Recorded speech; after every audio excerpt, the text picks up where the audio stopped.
suivante, vous pouvez toujours abonner, hein. Donc, je donne des explications vraiment claires et je corrige tous les problèmes aussi. D'accord? Maintenant, ici, on demande d'étudier la position de CDF par rapport à D1 et D2. D'accord? Cette question-là, c'est simple. À chaque fois, si on vous demande d'étudier la position de CDF par rapport à la droite D, c'est-à-dire D1 et D2, on l'a déjà démontré. C'est des asymptotes obliques. D'accord? Maintenant, est-ce que la courbe, si on trace, est-ce que la courbe est au-dessus de la droite D ou bien au-dessus? C'est ça d'étudier la position de la courbe par rapport à D1 et D2. Maintenant, pour savoir ça, c'est simple. Tu vas prendre la fonction la fonction f de x et tu diminues, par exemple, tu enlèves la droite, tu regardes. Maintenant, si tu l'as enlevé et que ça c'est positif, cela veut dire tout simplement que la courbe est au-dessus. Si c'est négatif, cela veut dire que la courbe est au-dessous. D'accord? Et au-dessous. Hein? D'accord? C'est ce qu'on va faire. Maintenant, pour la droite D1, on sait que c'est égal à 2x. Donc, cela veut dire quoi? C'est cette équation qui nous a donné ça. Cela veut dire qu'on va prendre x moins la racine carrée de x au carré plus 1 moins 2x. On va voir cette somme-là, ça va nous donner quoi? Égal à combien? D'accord? Ici, si on fait la somme, on va trouver quoi? Ça, c'est égal à moins x moins la racine carrée de x au carré plus 1. Maintenant, cette quantité-là, est-ce qu'on sait que est-ce que c'est positif ou bien c'est négatif? Je ne sais pas. D'accord? Il y a des méthodes. Tu peux poser ça égal à 0, tu peux encadrer. Moi, je préfère la méthode d'encadrement. D'accord? On sait quoi? Or, x inférieur égal à 0. Ici, regardez bien. X est inférieur égal à 0. Cela veut dire que si on élève au carré d'un nombre négatif, cela veut dire que si on élève au carré, cela veut dire que ça va être positif. Cela veut dire que le x au carré supérieur ou égal à 0. Ça, c'est vrai. Donc, si on ajoute partout par 1, cela implique tout simplement qu'on ajoute partout par 1 plus x au carré sera supérieur à 1, supérieur ou égal à 1. Ça, c'est vrai. Si on met la racine, reste constant, parce que la racine ne change rien sur ça, d'accord? Cela veut dire quoi? Cela veut dire que la racine carrée de 1 plus x au carré est supérieure à la racine de 1 qui donne 1.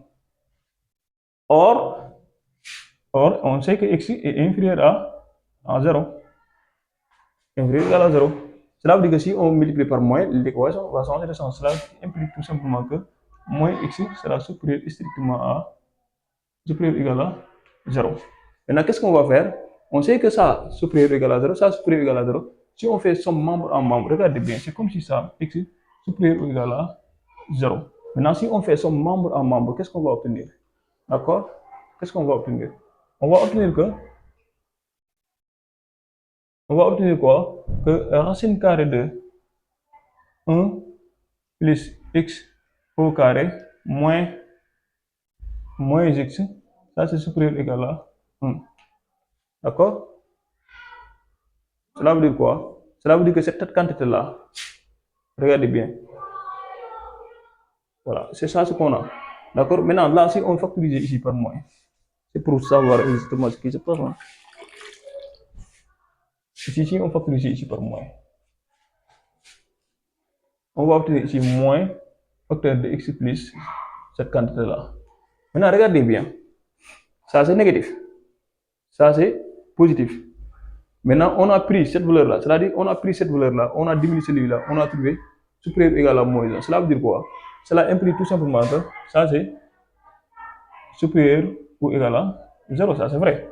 Cela implique tout simplement que racine carrée de 1 plus x au carré supérieur ou égal à plus moins x moins x supérieur ou égal à 0. Cela veut dire quoi? Cela veut dire que cette quantité-là est positive. Ça, c'est positif. Comme ça, c'est positif, d'accord? Ça, c'est positif. Cela veut dire tout simplement que tout ça, c'est positif.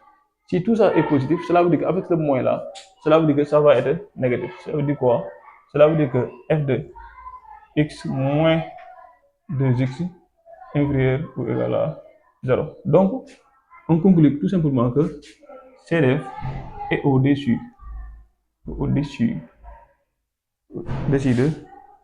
D1 qui est égal à 2x.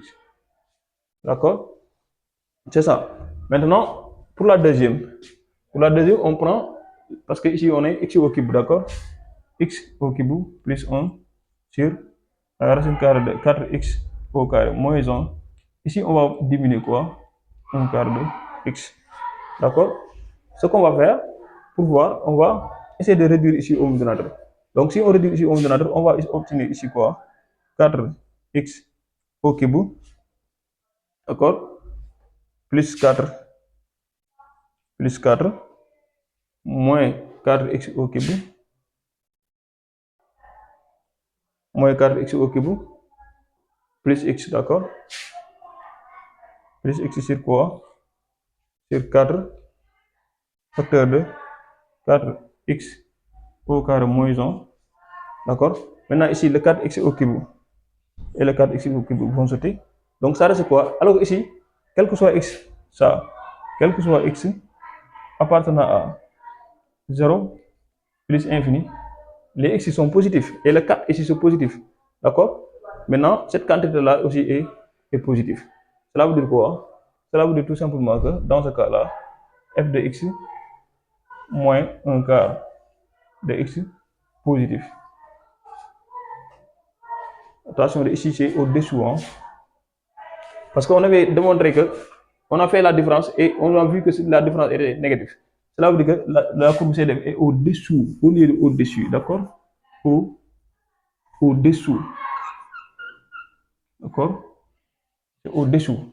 C'est ici au-dessus, hein? Attention, au-dessus et dessus, hein? C'est ici au-dessus de D, P2. D'accord? Maintenant, voilà la position de la courbe CDF par rapport à la droite D1 et D2.